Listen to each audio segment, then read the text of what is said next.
As a child, I had always loved listening to music and even singing, but was never actually interested in playing anything. I would always refuse and neglect the idea of playing, but it didn't even matter because my mother made me choose between two instruments, the violin or flute. Upon hearing this, I was outraged, especially since I thought it would be pointless as everybody else was way ahead of me. And here I was, just beginning to choose an instrument.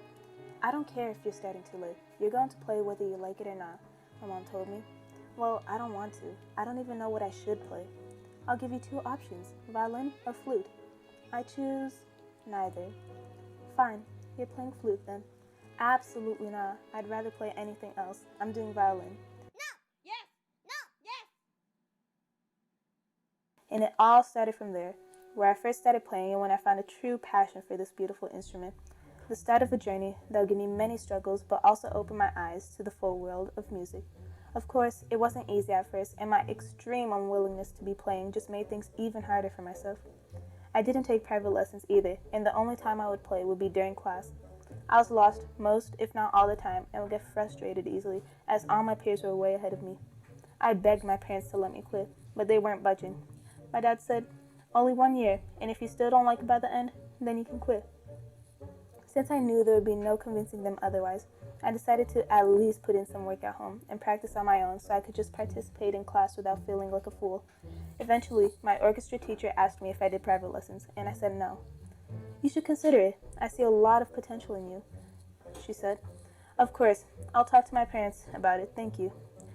That very day, I told my parents, and they said they would look for somebody to give me lessons at home. Sometime later, I did end up getting a private violin instructor. After the first practice, he said the same exact thing as my teacher.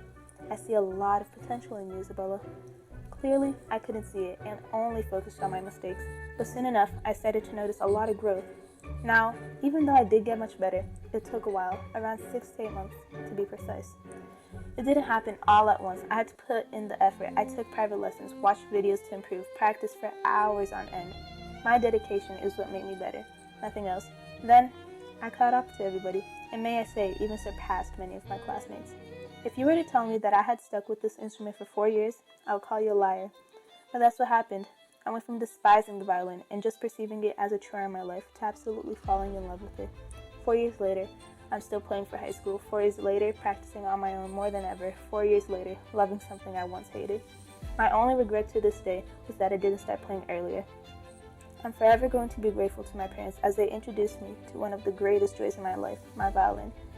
And I truly believe that I wouldn't be the same person as I am now if it weren't for me playing this wonderful instrument.